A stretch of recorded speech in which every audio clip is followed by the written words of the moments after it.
A very warm good afternoon to each and every one of you, and thank you very much for turning up. A very warm welcome to our guests who are joining us today, and those of you in the gallery, you're all welcome to full council. First we have today is the appointment of the honorary aldermen and women with us today. So I will now call on Councillor Lewis to please kindly propose the motion. Thank you, Lord Mayor, and welcome to our aldermen and women elect. You are, at the end of this bit of the meeting, you are more than welcome to stay for hours and hours of council debate. Or maybe you might remember why you don't miss being here, apart from Ralph, who I know managed to get himself elected onto another council somewhere else in the country after leaving here. So I'm great to see you all. I'm going to speak principally about the three Labour nominees, starting in order of first elected with Jim McKenna, who was elected in 1988 for Armley Ward and was a councillor there for 36 years. There's probably not many of us here who were here when Jim was first elected back in the 80s. I know there's some are, but there's lots of us here who remember Jim's year as Lord Mayor in 2010-2011, when he was the second Irish-born Lord Mayor of the city, and I think the first-born in Dublin to be Lord Mayor of Leeds. Jim's charity that year was Irish Health and Homes, and he raised over £40,000 for that. And also, a lot of us remember as well, there were devastating floods in Pakistan that year, and Jim worked with a lot of our colleagues on emergency fundraising for the flood relief there, and that campaign raised over £90,000. While Jim was Lord Mayor, it was a year that the HMS Ark Royal was decommissioned by the Royal Navy, a ship the city's had a long association with. And Jim and the Lady Mayoress Andrea, his wife, were in Portsmouth for the decommissioning of the HMS Ark Royal and the naming of the room in this building. So that's something that Jim saw whilst he was Lord Mayor. I think most of us remember Jim for his many years as a plans panel chair in the city, and also going back to the 1980s and 1990s. He was chair of various planning and development committees in the city, and Jim loved to tell the tale of when he was a councillor and a bus driver, and the planning department was based on Albion Street. This was the days before emails, mobile phones, pagers and things like that. Some of the younger members of council won't believe that we used to just do everything on paper. And if officers needed to get urgent papers to Jim, they'd stand out on Albion Street and wait for the bus he was driving to come past. When all the passengers had got on and off, they would hand him an envelope of papers, and up Otley Road he would drive in his bus. Next is Lisa, who was elected in 2004 and served 19 years for Ardsley and Robin Hood Ward. Lisa was an executive board member for 9 years, up until I was elected as leader when she stepped down, but I know the two events weren't connected, as Lisa had got a job outside the council. Lisa had been the Health, Children's, Transport Development and Climate portfolio holders. She was the first Children's Services portfolio holder to achieve outstanding children's services judgment from Ofsted, something we are all very, very proud of. She also oversaw the start of the Connecting Leeds work and our adoption of a climate emergency in the city, things that we still think, or some of us still think very positively about to today. And she was also the executive board member where, along with Alderman John Illingworth, we successfully saved children's heart surgery in Leeds. And many of us, again, will remember Lisa as a really kind and thoughtful and supportive colleague. Some of us will remember singing with the choir on stage at Pride on the Sunday morning as well. And the third Labour nominee is Caroline Gruen, who was elected in 2012 for Bramley and Stanningley Ward and served for 12 years. Caroline was a long-serving plans chair for South and West Plans and Development Plans panel, where she oversaw the adoption of the site allocation plan after the remittal. She was also a Armed Forces champion as well, an item we've got on today's agenda later, and really established the Armed Forces Covenant as part of what we do in Leeds. I think some of us remember Caroline as well. Caroline was a teacher and worked in education before she was a councillor, which meant she was an amazing storyteller. We often remember some of the ways she would deliver. We don't often remember speeches made in this council. Many of mine will be long forgotten, but we do remember some of Caroline's. I particularly remember the ice cream van one before, where she used her storytelling skills in council. And of course, Caroline is married to Alderman Peter Groom, which I think we all agree she deserves a big medal for. Just as I've got a few moments left, just to recognise the other people that have stood. John Proctor, who once soundly beat me when I stood in Wetherby Ward one year, although I'm not sure, John, whether it was a printing error or a typo, but you described yourself as a member of Planning's Pane, which rather than Plans Panel, which I think leader, your 5 many minutes colleagues is up. felt. So it's so many years of service to the city, I'm really proud to move. Thank you.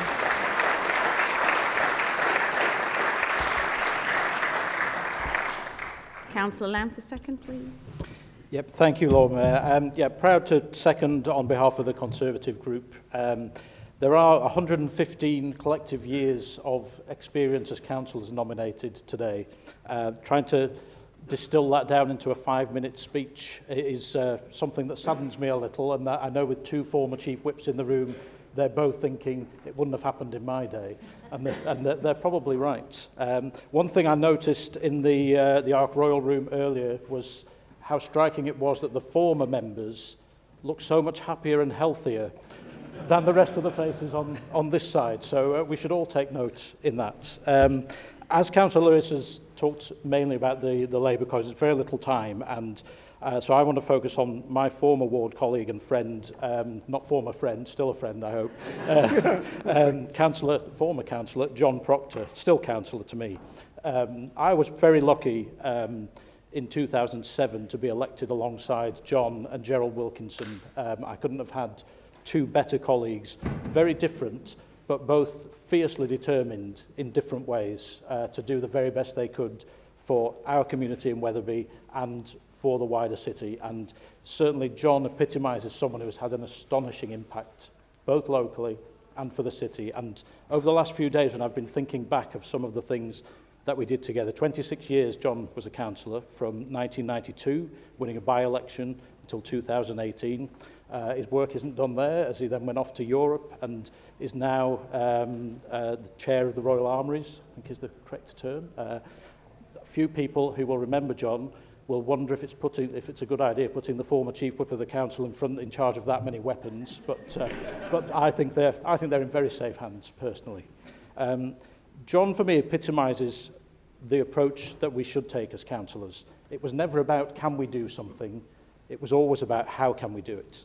And you look around, just even in our ward Wetherby locally, you look around the marketplace, you look around the horse fair centre, some of the amazing schemes that have been developed, some of the contributions to planning and development, but 2 in particular stand out. One is our wonderfully named Cluster of Nuts car park.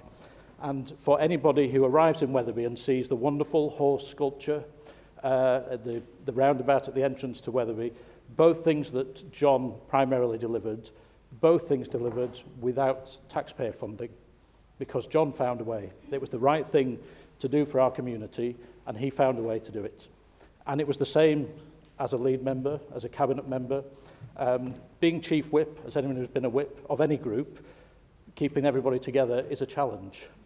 Keeping a coalition together for 6 years was beyond a challenge. And having sat in this chamber and seen Peter and John charging around the room, doing deals, sorting things out, those are days long forgotten for many. I know, I particularly recall Councillor Lewis when he was a very new chief whip of the council, having quite the dressing down from former Councillor Proctor when he'd completely lost control of a meeting in his early days. Obviously, the advice was taken, and Councillor Lewis has gone on to bigger and better things. But as a lead member for education, you look around the city for leisure, culture, parks, think back to the days of the Chelsea Flower Show entries. Again, that was done by saying, how can we do it? Not can we do it. You think of the impact culturally in the city, the Leeds City Museum, the changes to Millennium Square, to the carriage works, the Mansion House in Roundhay, all things that John absolutely passionately advocated for the city. And it was never, can we do it? It was, how can we do it? And it was summoning the right people together from the private sector, from the public sector, and that's a spirit we miss and lack today. And there are so many impacts around the city, the John Charles Centre for Sport, that John delivered on for the people of Leeds and for us locally in Wetherby. So 26 years of service to the council. Thank you, John, enormously. It was both on behalf of the people of Wetherby, on behalf of the people of the city, and personally for all that you gave to me. Thank you. And also great thanks to all of the others. I'm sorry there isn't more time to pay tribute to Jim and Lisa and Caroline, Ralph and Reverend Alan. Say 115 years of service to this city between them, and it's absolutely right that we honour and thank them for what they did and what they continue to do. Thank you, Lord Mayor. Thank you, Councillor Lamb. Councillor Galton. Thank you, Lord Mayor. I'm very pleased to speak on behalf of the Liberal Democrat Group to welcome new older men and women to the city. Thankfully, for being around quite a long time, I know all of them in some capacity, but I will, of course, concentrate on those that I am most familiar with. First of all, I do want to recognise that some of them are a little bit younger than normally you have older people when they come to be honoured. And I think particularly around Lisa Mulherin, who was outstanding in her role in terms of her dedication to it. She was meticulous in the detail. But I think the most outstanding thing about Lisa was that she achieved that, and she did her leadership while she had some very young children of her own to bring up. And I think that is a real sign of resilience. And hopefully we can ensure that we have more people that are younger parents getting involved in the council going forward, and that we don't make it a harder job than it needs to be, because the results are great. Jim McKenna, of course, was Lord Mayor, and I was on his committee. It was amazing how well connected he was, and he certainly brought the Irish community together to deliver a fantastic year as Lord Mayor. Caroline Gruen, of course, was part of the power couple of Leeds Labour, and they achieved a lot together, but we should never be underestimated how much Caroline Gruen achieved herself in her role in planning in particular. And I haven't had anyone have a bad word about her. Moving on, John Proctor. Yes, I was going to mention as well the fact that when somebody is well connected with the city outside of this chamber, we can achieve more than we have before, and we can innovate. And I think that the perfect example of it was the Chelsea Flower Show was a window on the world, and this city projected itself very effectively in a soft power kind of way that you don't have to do in terms of going to MIPIM, for instance, which is very expensive in Cannes. Moving on, I will come along to the Liberal Democrats. One of the things that's particularly outstanding about Alan Taylor and Ralph Pryke is that they were part of a resurgence of urban Liberal democracy. We have had Liberal councillors in cycles in East Leeds, in the inner city area, across generations, and it was part of our last resurgence there. Hopefully we'll have another one quite soon. And it was all about dedication to social justice. And a lot of people felt that Alan Taylor in particular, being a serving vicar, shouldn't be getting involved in party politics because, of course, the secular and the divine should be separate, and you certainly shouldn't be seen to be partisan. However, one of the things that I think Alan did very well was that he articulated in a way which was partisan but was also inclusive. And I think it's a really good example of how faith can not just be an inspiration to go into politics to deliver greater social justice for the communities that you live in and want to represent, but also it can be something that those who are already doing that as a day job can also get involved with more effectively and more demonstrably. And I would love to see greater cooperation with the different churches and faiths in the city to deliver outcomes outside of just the faith element of it. And I'd like to see more people of faith in this chamber, articulating their values. And of course, Ralph Pryke was a scrutiny board chair during his time as well.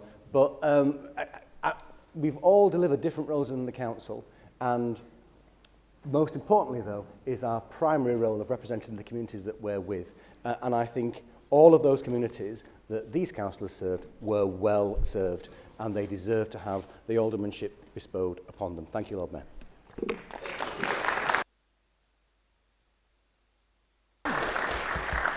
Thank you, Councillor Golden. Councillor Blackburn. Thank you, Lord Mayor. I've been told to be brief, so if I leave anything out about anybody, I'm sorry. I've got to say, as Stuart has just said, as Councillor Galton has just said, we're of that generation that we know every single one of those people quite well. I've got to say, Alan Taylor, who was Lord Mayor of this city for, I think, was it 2011, I think it was, and Lisa Mulleran are the two I don't know that well personally, but I know what work they have done for the city. Of the others, I've got to say I've had, during my 26 years on council, I've had a lot of workings with lots of those people. Ralph Pryke, who was my immediate predecessor as chair of PeaceLink. So those of you that I handed PeaceLink over to back in May, he was the fellow that keep it going before me. He did lots and lots of work with that, and of course he was the NFLA representative before I was. I know I mentioned to Sean Morris, who was the part of the secretary at the NFLA, that I was seeing Ralph today, and mentioned he got an ordinary alderman, and he said to be remembered to you. So I've done what I've been asked. But Ralph was important, and I worked hard. And I seem to remember, I might be wrong with this, but we probably, of the administration that first thought about the incinerator, were the two people that were against it. We were somewhat outnumbered, and a few years later, when Councillor Dobson brought it in, you and I actually called it in, and we did battle with Councillor Dobson, I think. But I think I'm right there. Anyway, so as I say, I've a lot of time for Ralph. He did a lot of work in his locality, and he did a lot for the city. If I then move on to Jim McKenna, I've probably, of all the people that's been on the council, he's the person I've known the longest, having come from next door to me in Armley. As adversary, as somebody I used to run against as well, because we both used to be runners, believe it or not. We can't. Neither of us are up to doing that now these days. But we had that common interest that made it so that we had something to talk about besides politics. He also was a founder member of City Plans, and I think as of May, I think that Jim and I were two longest serving members of the City Plans. He had a year off to be Lord Mayor, as I had a year off for when I was chairing something else. But I think with me and him were longest serving, and he did a great job on doing that. But even before that, and certainly when I first crossed swords with him, that was over planning. Caroline, as I say. Thank you, Councillor Blackburn. All right, thank you. Thank you very much. Thank you.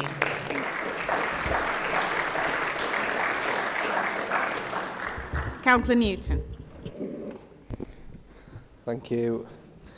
Thank you, Lord Mayor. On behalf of the MBIs, we support and echo the comments of other members, and we support the nominations put forward to us today. Jim and Caroline, we recognise their role as the chair of Plans Panel over the years, and which has been the scene of many debates from across the Morley area. We have worked with Lisa in the Outer South Committee, and the MBIs have supported Ardsley and Robin Hood where possible to create a better experience for the residents we share across the WF3 area. John Proctor, he was a great supporter of Morley Sports Centre, and without his help, we would not have had one of the most successful sports centres across Leeds, and I know that colleagues have already mentioned his work on John Charles as well. Ralph and Alan, before my time, but they supported the development of 3 affordable home schemes in Morley, and we are grateful for their help and support towards the Morley project. On behalf of the MBIs, we support their nominations. Thank you very much, Councillor Newton. Councillor Carter.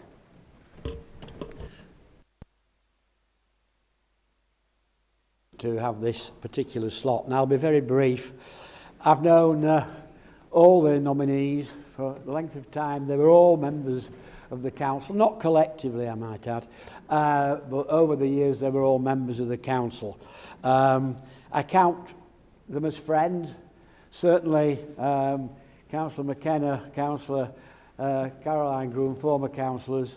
We crossed swords many times, but always remained good friends, as I hope I have with all of them. I want to particularly mention, of course, as you would expect, John Proctor, who for 26 years was a member of this council. He was elected in a by-election. I remember walking the streets of Collingham, knocking on doors to get support for John. He didn't need it, really, because he always got returned with a good majority. We became good personal friends, remained so ever since. And, of course, he was an excellent chief whip. Now, for those of you who bemoan your fates as being whips at the moment, imagine, as it has been alluded to, being the whip of one of the two major partners in a coalition. And he got me into terrible trouble one day because I asked him how he was going on. Bear in mind, one Labour member, thankfully no longer in this chamber, shouted out, "You'll only be in power for 6 months," and we were in power for 6 years. But John said to me, "Oh, it's very difficult. It's a bit like herding cats." And I repeated that at a dinner I was speaking at, and unfortunately a friend of the leader of the Liberal Democrats was present. He rang me up the following day and said, "Andrew, you referred to my group as being like herding cats." And I said, "Yes, I have actually." He said, "Well, you were right."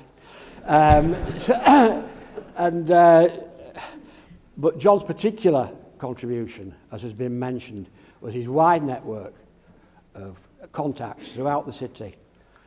What we haven't mentioned is his help to me in delivering the arena, his stalwart support in the city varieties, making sure we got grants from anybody and everybody who had anything in their pockets, which some people back then did, and a lot was achieved, for which I want to pay my personal tribute to John.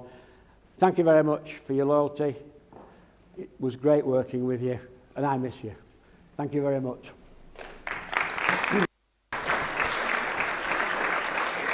Thank you, Councillor Carter. Councillor Smith. Thank you, my Lord Mayor. Today we bestow the title of Alderman onto 6 of our former colleagues. Honouring people who have given so much in the service of our great city in this way is always one of my favourite council meetings. Whilst we've heard lots about the individual stories behind these true public servants, we've also heard very little about the sheer number of hours each has freely given over their 100 plus years to help shape the lives of the people living and working in the wards they each served and the city as a whole. As we all know, the courage one must have to even consider standing for office is immense, but the dedication needed to continue to serve is remarkable. Our role as public servants is without doubt an honour and a privilege, a role each of those we bestow the title of Alderman onto today can amply testify. It is therefore my true honour and privilege to say a huge and hearty congratulations and thank you to them all on behalf of the local independent group. We support each of these nominations. Thank you, my Lord Mayor. Thank you, Councillor Smith. Okay, I will now call for the vote to admit the honorary aldermen and women. Those for? Those against? Any abstentions? That is carried. Okay, I will now call on all the newly aldermen and women to please come into the cycle to sign the roll for aldermen and alderwomen.